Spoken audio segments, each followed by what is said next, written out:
Well, we're rolling here, huh, everybody? Good evening or good morning, good afternoon, wherever you might be joining us from. Fabulous. Good to see you all. Let's see. All right. Bunch of people already hanging out. And yeah, California. I was chatting with somebody from Minnesota. I lived in Minnesota. So how fun to see Minnesota here, and Virginia and Illinois and New Mexico. And Gabriella is, of course, in charge of this whole thing. So happy to have her hanging out with me. Okay. Well, hey, a couple of things that I wanted to do. Number one, just haven't hung out live for a little while, and so I wanted to do that. I want to share something with you guys that kind of just popped into my head about an hour ago that I'll share with you, and I hope you find encouraging and inspiring. And then we're going to give away 3 books. I want to give away 3 books tonight, and here's my plan. We went on a speaking tour, Midwest and South, this summer, because Things That Matter came out in April. And so I took my family, and my parents came, and some of you guys might have been there in some of the cities that we were at. But came home with a few extra books that I don't need because I've already read it. And so what I'm going to do is I'm going to sign, I'm going to personalize and sign 3 books, and I'm going to give them away tonight. I'll mail them tomorrow. Gabriella is working behind the scenes to make this happen. And here's how I'm going to give this away. I'm going to give these away to the 3 most creative questions that I get asked tonight.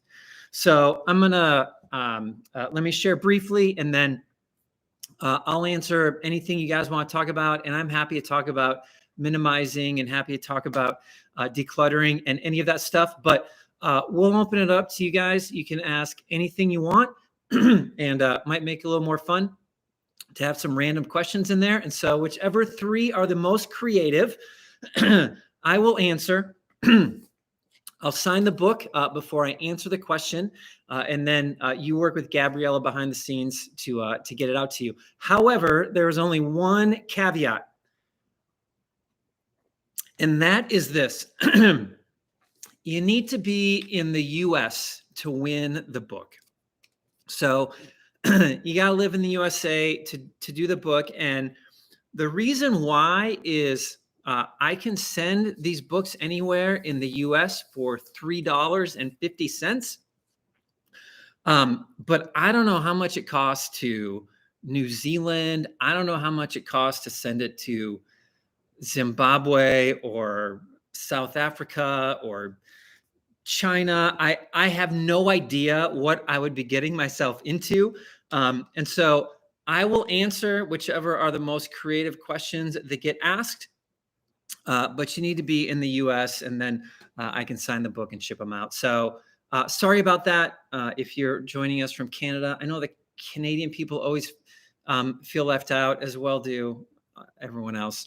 Australia is probably Friday morning right about now. And so anyway, maybe I'll do it again. I'll figure out if there's some other way to do it. But for now, I just have these 3 extra books, and I just wanted to get rid of them in a fun way. So let me mention something first, and then we'll hop in and ask questions. And I'll pay for postage, someone says, which is wonderful. You know, I did on my personal Facebook page. So there's a Becoming Minimalist page, and then there's a Joshua Becker author page, which I just link to more interviews that I do and more conversations outside of minimalism is what I use that Joshua Becker author page for. And I actually came home with about 35 of these. And so I asked if anyone wanted to buy a signed copy, and if they were in the US, and I just sold them for $25. They cost me around 12 or 15, and then a little over 3 to send them out, and some of the shipping materials. So I just said, if you want them for $25, I'll sell them to you. And all 30 were sold in like an hour. So maybe I should find out a way to get those out to other people. Should we put a question in front of our questions? Gabriella's monitoring it, so I think we'll probably be okay, but we'll find out. Okay, something that popped into my head today, and I'll just share it with you, and I hope that you find it encouraging.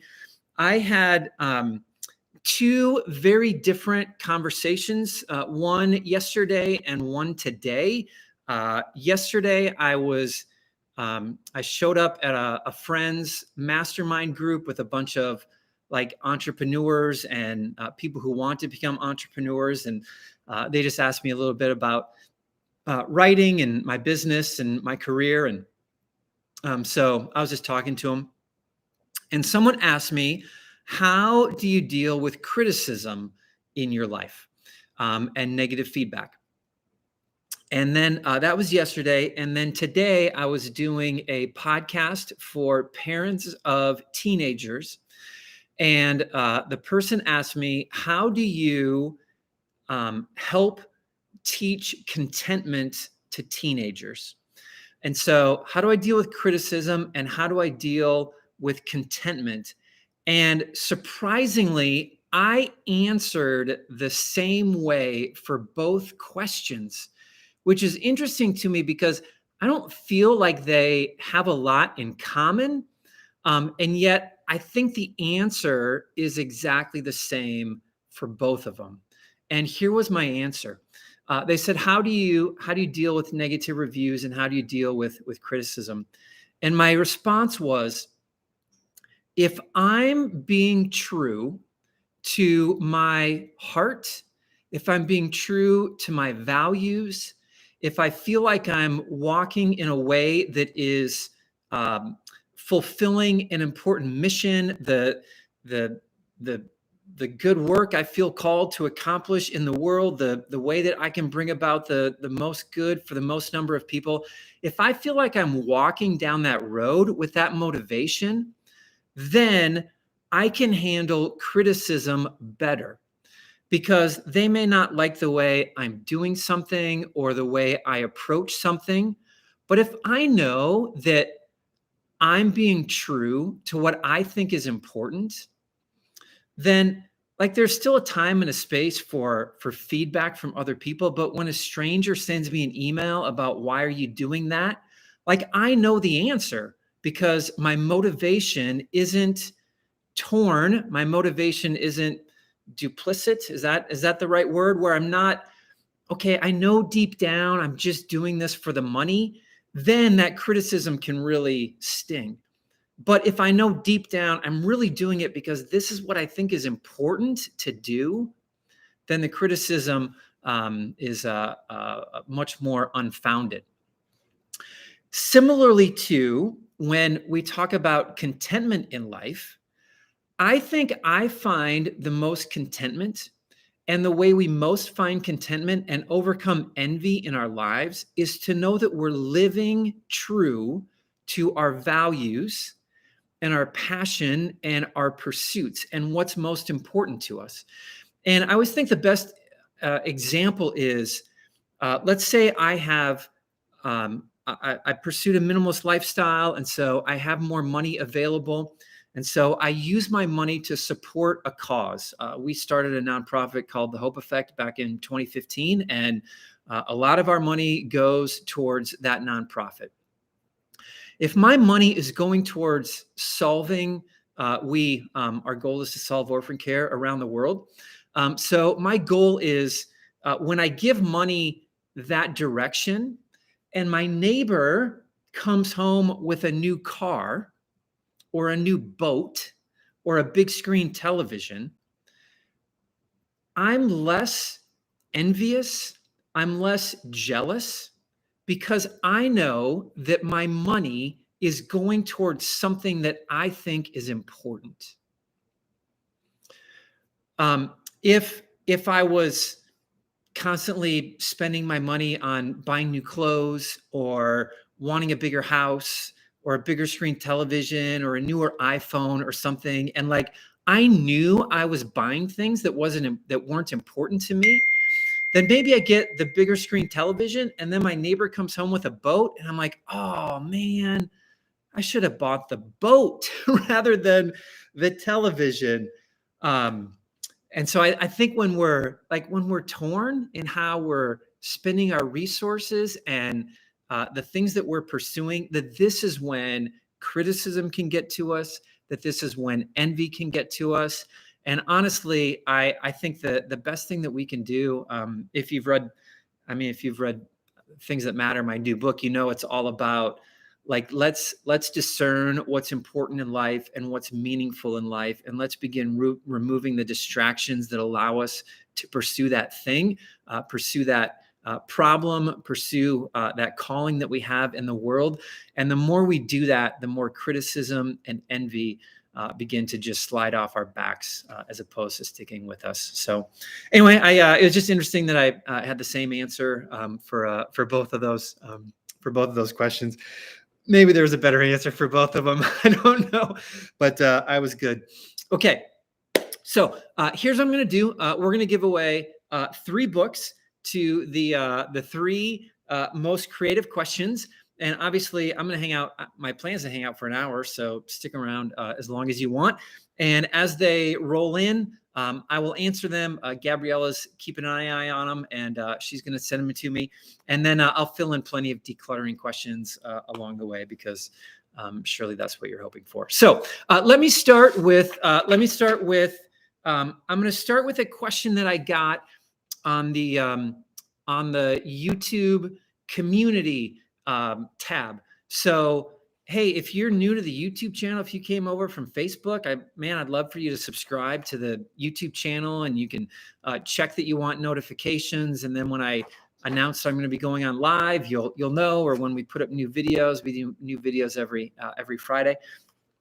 But I had asked for creative questions, and I got one that I thought was really creative, and it's from Christina. And I didn't mention to her that you need to be present to win. So Christina, if you are here and this is your question, then I'm going to sign a book for you. And Gabriella, you let me know if Christina pops up. If she doesn't, then we still have 3 books to give away. Christina wanted to know, if you could travel to any country for 1 month and could only bring 1 backpack, what country would you visit and what would you pack? Which, by the way, how about you let me know where you would go if you could go visit anywhere for 1 month. You let us know there in the chat, and I will give you my answer. I would go to, now I have to cross off anywhere I've already been to, obviously, because I would always like to go somewhere new rather than going someplace I've already been. That's just my preference. I would go to Italy for a month. That is what I would do. My wife's family is Italian, and I love every time they cook and every time we have a meal over there. And I don't eat a lot of pasta because I try to avoid carbs as much as possible, but when I break my healthy eating habits, I love good pasta. So I would love Italy. I just, probably for the food, and you've got some old stuff to see, and you've got Rome. In some ways, like one of the most important empires in the history of the world. I tend to like history quite a bit. And so I would go to Italy, and she wanted to know what I would bring if I only had a backpack. I travel with a carry-on, not a backpack. But if I just had a backpack for a month in Italy, then I would bring casual clothes. I would bring 1 nice outfit. I would bring 1 swimsuit and toiletries. And I think that I could probably spend, depending where I got to stay, if we had a washer nearby, then I would think that could get me through a month. So wonderful. Okay, what else would I miss in here? Italy. How many of you guys have been to Italy? Do we have people from Italy here that would like to host me? How about we do that? Would that be wonderful? India. Someone has family in India, Scotland, and Ireland. New Zealand, Australia, Iceland, Michigan, Portugal, Norway, Greece, New Orleans. I was in New Orleans on our tour. Italy for sure. Beautiful, wonderful. Okay. Let me do I have a second question here, and we are going to. I'm going to answer this as my first book to give away. It's from Vegan Mango Queen, but I need to know your first name, Vegan Mango Queen, and I like mangoes. So somehow let Gabriella know, and she can text it to me, and then I'll sign this for you. And I will answer this question for you. What kind of job do you think you would have? Would you be, or what kind of job do you think you would have, and where would you be if you had not had that conversation with your neighbor the day you looked over at your son swinging alone and decided to become a minimalist? That is a great question. Michelle, beautiful. Okay, so let's start with signing the book. Let's just do it right here, shall we? Okay, Michelle,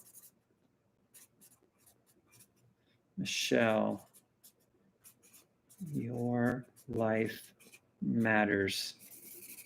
And then I'll sign it. All right, there we go. Michelle, right there. Oh, out of focus. Okay, Michelle, make sure send your mailing address to my email, which is joshua@becomingminimalist.com. joshua@becomingminimalist.com. Michelle, send me your address, and I'll send this out tomorrow just for you. What kind of job do you think you would have? So before I was a pastor for 15 years, and I loved pastoring and always thought I would do that for the rest of my life. I was a youth pastor, specifically at the time of that conversation with my neighbor, and I would probably not still be a youth pastor. Too many gray hairs, as you can see here, collecting all over the place. But I'm pretty sure I would still pastor. Tough to know for sure. I guess that was 14 years ago, and so maybe life would have moved in some other direction. But I could have seen myself maybe writing books from like a specific pastoral voice. If I had found my writing voice. I always had a passion for writing, and I liked writing even before starting the blog and even before the minimalism thing came up. And so maybe there would have come up some opportunities to do more writing, and I would have been able to do that as a career, or taken on some role at a church where I was able to do some writing or teaching, speaking in some way. But and I was living in Vermont, and we loved Vermont, but I probably would not still be up there. I can't imagine. Midwest, born and raised, South Dakota, North Dakota, Nebraska, Minnesota, Wisconsin. I lived in all those states, and then we moved to Vermont for 6 years before moving here to Phoenix now 10 or 11 years ago. And so I don't think I'd still be in Vermont, maybe in the Midwest somewhere. So, okay, those were fantastic. Yeah, hit the like button. Beautiful. I love it. Okay, let's you keep throwing out some more creative questions. And I haven't seen Christina, right? Gabrielle, I haven't seen Christina. So that means we still have 2 more books to give away over the next 40 minutes. And you can ask me anything you want, and we'll just pick the most creative. I saw a decluttering question here, and maybe I'll hop in and do that. Would you consider writing a devotional? Paula says, I write weekly devotionals, and I post them on my Facebook page. I've been doing that on Saturday mornings for close to the last year, so it's good. Why does minimalism so often seem to be for those who have plenty, not those who lack basic necessities? Okay, let's answer that question. Not as a book one, but a good one. Why does minimalism so often seem to be for those who have plenty, not those who lack basic necessities? So I think that there are two ways to look at minimalism, and both are helpful and both are necessary. I can look at minimalism. There's both a way of living life, and then there's um, a practice to get there, if that makes sense. So if minimalism is I define minimalism as the intentional promotion of the things I most value by removing anything that distracts me from it. When most people think of minimalism, they think of owning fewer possessions, which is great. And it's where I got started. And it's where a lot of people get started. I think it's probably deeper than that. But ideally, it's just owning what you need, and intentionally owning just what you need to own in order to accomplish the good that you want to accomplish in the world. Now, if I start with having too much stuff, then my process of living minimalist is always going to start with me getting rid of all the things that I don't need. And so I always say, you don't need a lot of money to become minimalist. If some people say, well, minimalism is just for rich people, I always think to myself, you don't need a lot of money to own less stuff. You need a lot of money to own too much stuff. And so if I have means and I have been undisciplined or unintentional, and I've been buying a lot of things that I don't need, then the process of me becoming minimalist is going to include getting rid of all that stuff, in which case it's always going to be Joshua becoming minimalist.com, sorry, is the right one. Then the process of owning less is always going to be the process of getting there. However, you don't have to start with too much stuff in order to see really the foolishness or wastefulness of buying things I don't need. And so if you're of lesser financial means, then minimalism for you isn't I'm going through the process of decluttering my home. It's the realization that I don't need a lot of stuff to be happy. I don't need to go buy all the things. I don't have to think my life is going to be better if I own all this stuff. I can be content with what I have today. And I was really struck by a conversation one time. It was a Sunday morning, and I had spoken at a church actually, and a guy approached me in the lobby afterwards, and he works with a nonprofit organization in Africa, in like some of the poorest places on earth. And he said to me, he said, Joshua, you probably don't hear this very often. He said, but your message is just as important there as it is here. It's important here in suburban America because we own too much stuff and it's distracting us from things that matter. He said, but over there, there is such a mindset that if I just had everything that the Western world had, if I just had everything that I see on television when I watch American television shows, if I owned all that stuff, then my life would be better. And he said, I mean, he's lived in both places. And he's like, the reality is life isn't better when you have a whole bunch of stuff. It tends to add a lot of extra worries and extra stresses. And there's a lot of downsides to having more financial means than we need. And so it really struck me. So anyway, that's my thought. I mean, obviously, someone who's lacking basic necessities, that's a different conversation than someone who's just trying to get by. But like when I found minimalism, we were living paycheck to paycheck. We weren't making very much money at all. Certainly didn't. We never had a ton of consumer debt, but man, we were scratching and clawing every single month to make the mortgage bill, and yet we just still had more and more things and more stuff had collected. And it wasn't until I embraced minimalism that I started to find a little more financial freedom in there. So, okay, let's let me see if we can get another question.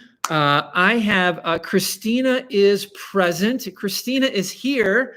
Fantastic. I hope you got the answer to my question. Christina, you are here. I answered your question about where I would spend a month with a backpack. I said Italy.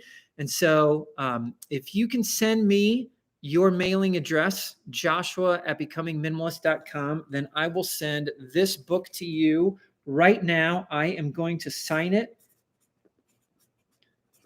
Christina, your life matters. Right there, right here. Christina, beautiful. I got your book. Does that show up backwards on the screen? Okay, Christina, I got your book. Send me your address and I will send it to you. Okay, beautiful. I was going to mention, Gabriella's on the line here. And so I just got my third creative question. So we got all 3 books accounted for here. And we will, I'll answer that one. But first, I have a question that you need to answer for me. We filmed some videos on Monday. So it's Thursday. We filmed some videos on Monday. And when we were filming, there's 3 of us. There's myself, there's Kim, and then Gabriella, who does all the camera work and takes the footage and does all the editing and producing, and she just handles anything and everything. And while we were filming, I told Gabriella and Kim, I said, I think we should go live on YouTube and show people how we film our videos. And Gabriella and Kim were pretty sure that none of you would want to meet them. So can you let me know in the comments section if you would like to meet Gabriella and you would like to meet Kim a little bit more? And the next time we're filming videos, I'll just go live. I'll just bring the phone and we'll go live and you can meet them and they can chat and they can tell you a little about their stories. See, Gabriella, look at this. That would be fun. Yes, yes, I would love it. Yes, absolutely. We would like to see them. Yes, would love to meet them. Of course. Look at it. It just keeps going on and on. That would be awesome. Yes, yes, Kim and Gabriella. Look at that. Pretty please. Yes, Gabriella, love to meet you. Yes, we would love that. Great idea. Gabriella, I'm camera shy, guys, but I'll put on my brave face. Yes, yes. Okay. Okay, so that's settled, right, Gabriella? We're settled. We're gonna do that next time we film. We typically choose a day and we film 3 or 4 videos on any given day. And so I'll show you the snacks that I like to eat while we're filming, and I'll show you the part where I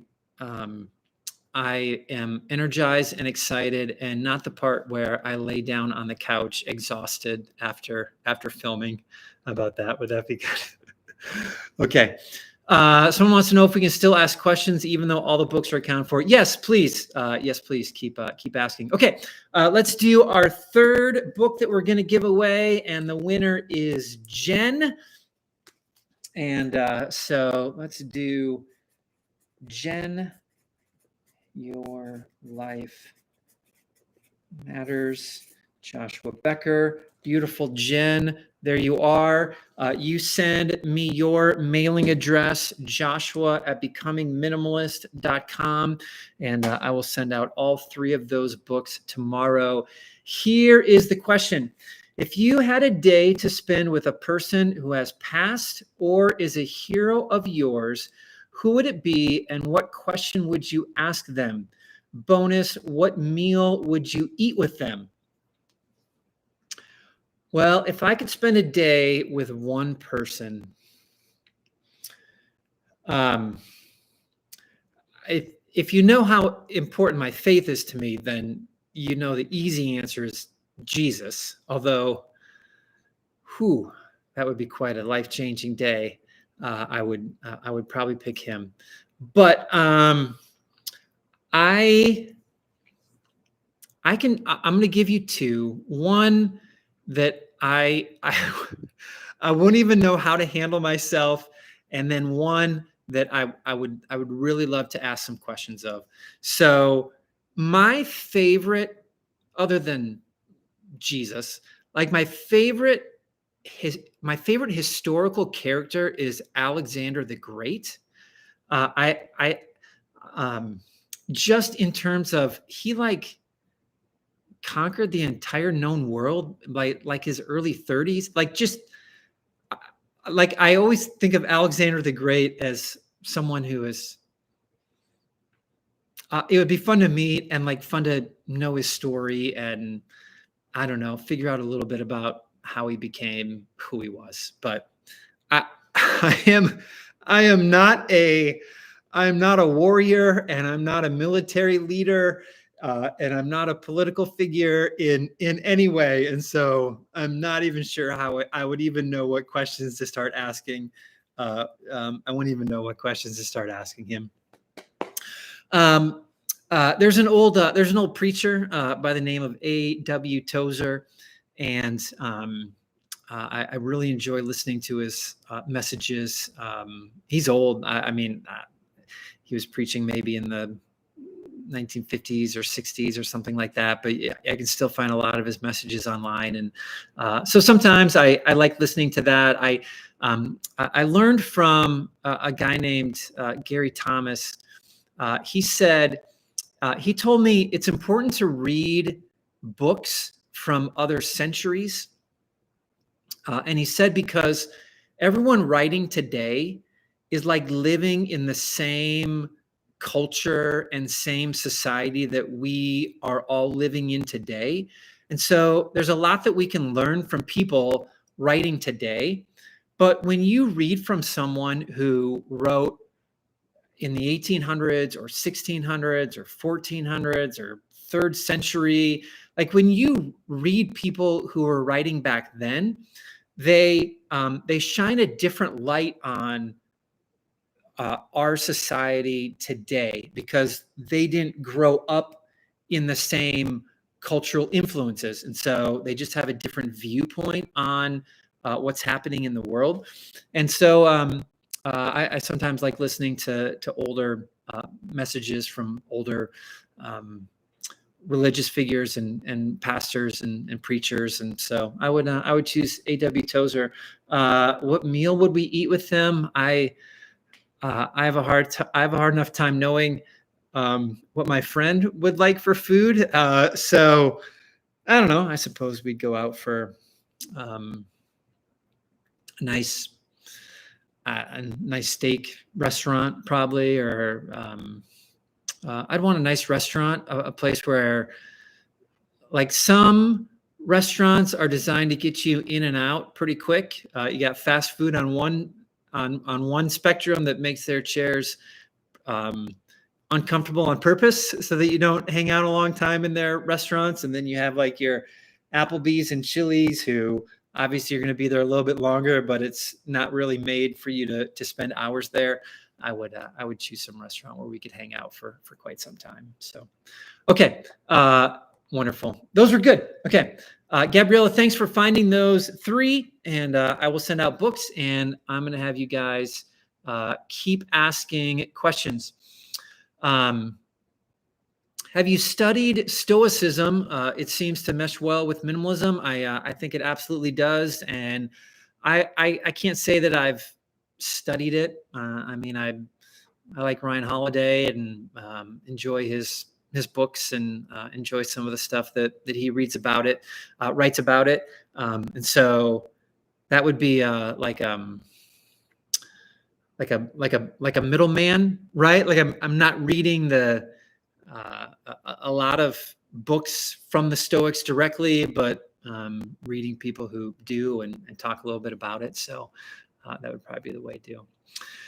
If you could walk out your front door and see any musical artist, individual or group, perform a full concert for you for free, who would it be? I would pick U2 because why wouldn't you not? My favorite band is Better Than Ezra, but no one's ever heard of them, and so me telling my friends that I got a free concert from Better Than Ezra probably wouldn't mean a whole lot. But if I got to tell them that Bono was outside my front door and played a show for me, then that would be a lot more impressive. Joshua, did your neighbor ever become minimalist? I've always wondered. You speak of her, and I was curious since her daughter was and you became one. I don't think my neighbor would ever say that she was living a minimalist life, although different people define it differently, and I think that she would probably say that she's gotten rid of a lot of stuff because of the influence of her daughter, I imagine. The last time I saw my neighbor was when my book, The Minimalist Home, came out, and we did a East Coast book tour, and we started up in Burlington, Vermont, and ended down in Miami. But we started up in Burlington, my old hometown, where everything began for me. And we, I hope we weren't rude, but we showed up unannounced to her front door and rang the doorbell, and she was home. And so gave her a copy of my book, and she invited us in, and we had a lovely conversation. So it's been 10, 11 years since I've lived in Vermont, and we used to interact a little bit at first when I left, and if something exciting happened, if there was some newspaper article where I mentioned her or something, then I would usually send her that link. But over the last 10 or 11 years or so, feels like I've lost touch a little bit. Hey, look at Sonia knows Better Than Ezra. Beautiful. How fun. Oh, and someone else. Lay me Aaron. I love Better Than Ezra. Lead singer, still tours. I spoke at a conference in Nashville. A friend of mine put on a conference, and I spoke at the very first conference that he put on in Nashville. And then the very next year, the lead singer for Better Than Ezra was one of the speakers, Peter, right? But I didn't get invited back for the second time. So I could have met him, but I didn't. Come to Wilmington, North Carolina for a book tour, please. I was in Charlotte on the East Coast tour, and that is the closest that I've been. Oh, that's a good one. How often do you grocery shop? Do you keep minimal food in the house? Also, my daughter says minimalism is boring. Gabriella will think that's funny because I think Gabriella grocery shops like once a week or something. But I am probably at the grocery store 4 or 5 times a week. But I'm never like a full cart up and down every aisle. That's how my wife grocery shops. She's got the full list, and she's the one that handles like the pantry essentials and all the things that are actually needed. But for me, in the middle of some afternoon, I'll have an idea of something I want to make for dinner. And so I'll text Kim, do you have dinner plans yet? And if she says no, I'll say, can I make tacos? And she'll say, sure. And I'll stop by the grocery store right on the way home and pick up everything I need. I make my own lunch at the office every day. And so usually stopping twice at the grocery store for that. So I guess the answer is I tend to shop for 1 or 2 meals at a time, and I spend take quite a few trips. But it's not a huge deal. It's right on my way. Literally, I go down this road, and then I take a right turn to get home, and the grocery store is right there on that right turn. So it's not hard for me to stop in. I, of course, yeah, look at that. Better Than Ezra saw many free shows of theirs when I worked at the sister station of an indie rock station. Great, fun band. I've seen them, I think, 3 times. I've seen them in concert. The best one was when Ben Folds 5 opened for them. back when Ben Folds 5 was just getting started. That was at the Ranch Bowl in Omaha, Nebraska. Do I do any kind of prepping for the future? I do not, at least not in terms of physical possessions. Nope, I don't do any prepping. I don't tend to be much of a worrier. When people ask me, how do you manage prepping and minimalism? My question is always, what are you prepping for? What are you prepping for? Like, what is the specific thing that you need supplies for? If it's a blizzard, I mean, I grew up in North Dakota. If there's a blizzard coming, then sure, I guess I'm going to the grocery store and I'm buying the food that I might need to last 3 or 4 days until the blizzard gets over, which I suppose is a mini form of prepping. If I lived in hurricane country, then prepping for the hurricane makes sense to me. But I don't know if you're prepping for a nuclear war or I don't know. Like, there's some things where the odds of it happening are pretty slim, and the idea that you could be fully prepared for that event to happen can be difficult as well. So I think it makes sense if you live in a place that's necessary. But why can't I stop looking at the frozen clock? Maybe that's I'm not sure what that one means. Grew up in Omaha and went to many concerts at the Ranch Bowl. Now I feel old. Is that because I'm old, Ann, or just because the Ranch Bowl went down right away? I saw Better Than Ezra and Vanilla Ice and maybe a few other alternative rock bands back in the day. Just spent 5 days without power, so thankful for being prepared for my family. I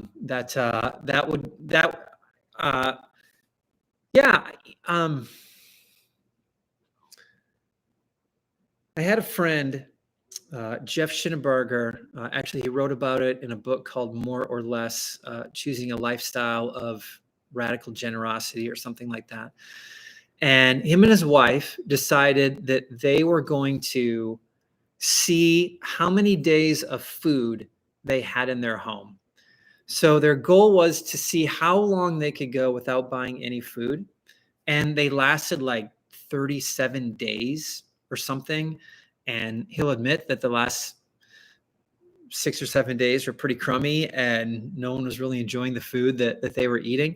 But I mean, if my power went out for 5 days, there's food here that would last for 5 days. I don't feel like I need a separate basement full of canned foods to get me through that. I think most of us have that much around already. What's your favorite TV show? If I do watch television, it's The Office. So just roll through reruns of The Office. I become my grandpa when I was a kid. My grandpa would always just watch like Groucho Marx or something. Like, he was always just watching reruns of some show he'd seen a whole bunch of times. And now I'm 47 and I just watch The Office. I don't know, not a lot of new shows that excite me or entertain me. So I just tend to roll back to that, which works well. It's 25 minutes and doesn't feel like it takes up too much of my day.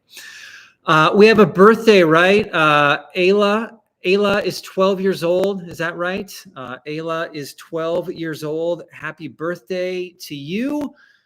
Is today your birthday? Today you're 12 years old. Congratulations. Happy birthday. It is your last year before being a teenager. 12 years old would be, what do we got? 6th grade, somewhere around there. That is fantastic. Okay. All right. Kelly watches reruns of Andy Griffith every night. My grandpa loved the Andy Griffith show. So there you go. And my parents, my mom likes true crime mysteries. That's what my mom likes watching. But I know they watch a lot of Andy Griffith reruns as well. So that's good.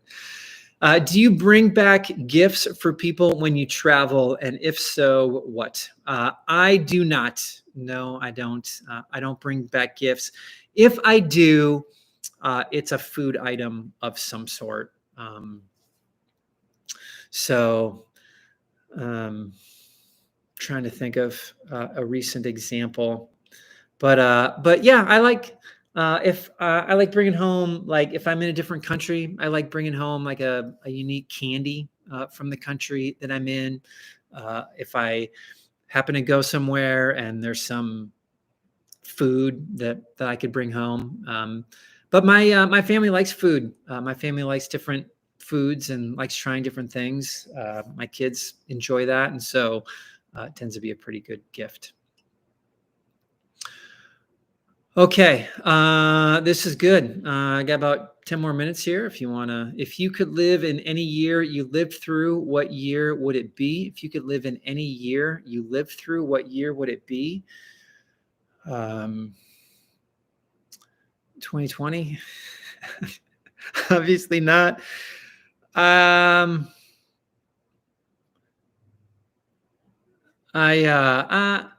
don't have an answer. I like I like each new coming year as it comes up. I'm not so late in life that I don't appreciate change, so I'm still kind of enjoying seeing how the world moves. I'm probably not new to this, but like I feel like the world is changing faster and faster and faster all the time. When you think of how long it took us to get to the point where we are technology wise, and then just how quickly things are happening now, it's fascinating to me. I don't fight against it. I don't war against it in any way. I try to embrace it and try to think through what's the opportunity that can be found there. How much time each night do you give yourself to reset your home? That is a good question. If you've taken, I do an uncluttered course, by the way, a 12-week course, and it's for people who want to declutter and just are struggling to get there. And so, as part of the course, we do like major decluttering in all the lived-in areas of our home each week, one room a week, and then towards the tail end of it, we start talking about clutter-free habits. And what does it look like to reset our kitchen every evening? And what does it look like to reset our bedroom every evening? And so for me, honestly, it is not that much time. I bet 5 minutes maybe is about all. And it might depend a little bit on how well we did in the kitchen after dinner. If we put dishes away right away, or if they're still, we let them dry in the sink and just a matter of putting them away. But the living room, I usually have to take a glass to the kitchen. Bedroom is there's a hamper right there where I take my clothes off and put them on, and the bathroom stays pretty tidy. Just use things and put them away. So it doesn't take too long at all. You look like a runner and keto eater. Thanks. I guess I don't do keto, but yeah, I try to exercise. I just wrote an article about how I feel like if I'm doing 3 things well, then my habits seem to fall in line. If I'm exercising, if I'm eating right, and if I'm meditating, then I feel like, and by meditating, I'm talking about prayer and that sort of thing. If I'm doing those 3 things well, then I find that most of the other habits in my life tend to fall into place pretty well. And so, thanks for that. I don't do a ton of running, but I like to work out in the gym. Oh, this frozen clock. That clock's not running. Okay, got it. We set up this whole thing just for like YouTube interviews. Just this 2 little shelves here in the corner. So okay, that clock needs its battery replaced. That's good. That is good to know. there was a good question about kids' toys. And so let's do it. Any advice on kids' toys? I have 4 kids, and now that the holidays are coming up, I want them to stay minimal. So with kids, my advice is always, number one, you need to start by getting rid of your own stuff first. I got another book to give away, which is totally fine. So when the kids stuff, start with your own things. Declutter your own stuff first. When it comes to getting rid of kids' toys, I am a big fan and a big proponent of including your kids in the process. I don't think you want to be the parent who just takes their toys when they're sleeping. I also don't think you want to be the parent that does everything for your kids as opposed to teaching them how to do it. And so, bring your kids along with the process and help them learn how to minimize. And the best way to do it is to set a physical boundary for your kids. So you can have as many toys as you want, as long as you can have whichever toys you want, as long as they fit in this closet, as long as they fit against this wall, as long as they fit in your toy chest, the shelves that you have, whatever it might work. You can keep whatever collections you want as long as they fit in this bin. You can keep whatever artwork you want as long as it fits in this bin. You can have as many shoes as you want as long as they fit in this closet. Like, you just find a physical boundary that works for your kids, that makes sense. Like, you wouldn't start with an entire toy room and you can keep 3 things, but set something reasonable for them where they could have to make some decisions. And then that teaches them, I think, to think through, okay, like, these are the toys I want to keep for sure. These ones I don't need quite so much. And then when the holidays come and the holidays go, and some new toys show up. And after a little while, after a month or so, like, just go revisit that physical boundary and say, hey, we had a bunch of toys that came in over Christmas. It's been a month. I think it's time to decide which ones you want to keep, which ones you enjoy playing with, which ones you don't need, and just keep making those expectations for your kids. Because the reality is all of life is about boundaries. Like, we all have space limitations. We all have financial limitations. We all have time limitations. We all have energy limitations. And all of life really is about deciding what goes into the one life that I have. Like, what is worthy of my money, and what is worthy of my time, and what is worthy of my energy. And when I'm spending time and money on things that I don't need, then I'm sacrificing those things that are most important to me and I should be devoting my life towards. And so I think helping kids learn that skill is really helpful. Now I have another question here. I think we have one more. And so we're going to do another book, and it's going to go to Anne. I don't have one with me, but I think I have a 4th one here, Anne. So Anne, I'm going to write your name down, and I won't get to sign the book right here live on the air, but I will sign it.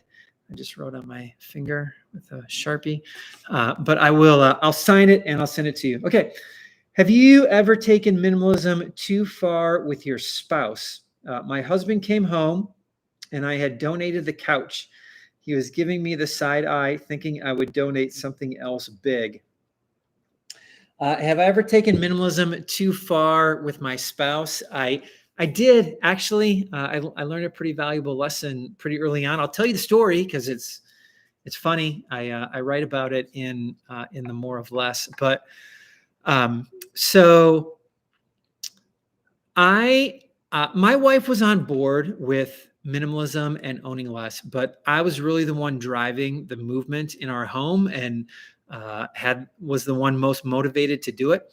And so I was going through different rooms, and I did a pretty good job of focusing on my own things, or when I got to my wife's things or shared things, to be like, hey, these are things I think we can keep, and these are things I think we can get rid of. And do you want to speak into this at all? Or maybe I did a drawer before I started embracing that idea. But I got rid of, my wife had these football shaped Jello molds in our kitchen drawer. We had 2 drawers like just full of kitchen utensils, just overflowing. Like it's just a pain anytime you need to grab anything out of there. And so there were green football shaped Jello molds. And I'm like, we have never had football shaped Jello in our lives. Why do we have this? And so I threw them away. So I found minimalism in May. This was probably over the summer.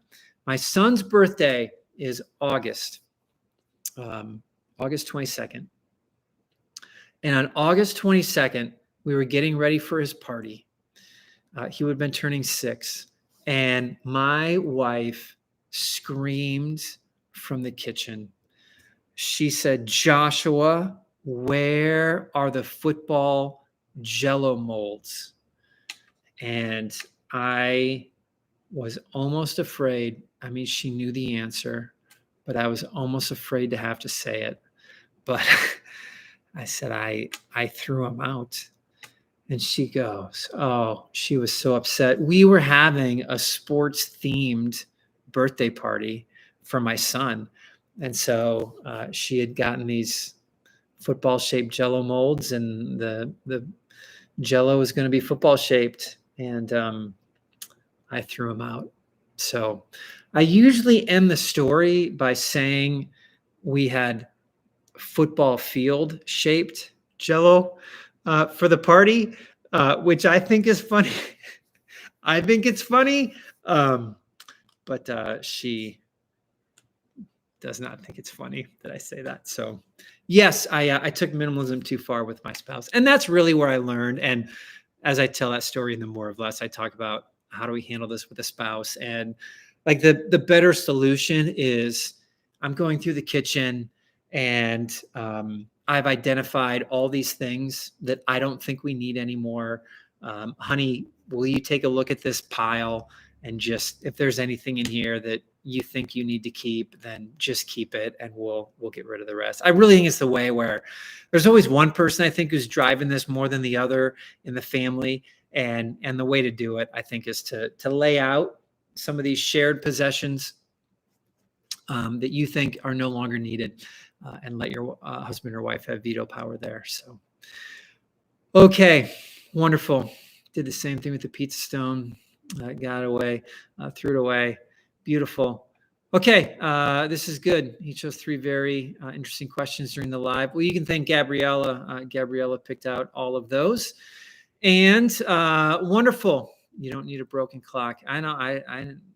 You got it. How are people winning these copies of books? Is it random? Oh, I suppose. Yeah, that's probably my fault. I announced at the beginning, but I'm doing. I gave away 3 copies of the book to the 3 most creative questions that people asked during the live. And that is my fault, because I said that at the very beginning, but I'm sure some people joined us late. So sorry about that, Lacey.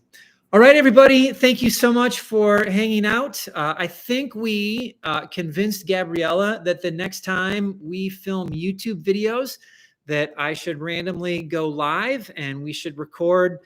We should get Gabriella behind the camera and ask her some questions.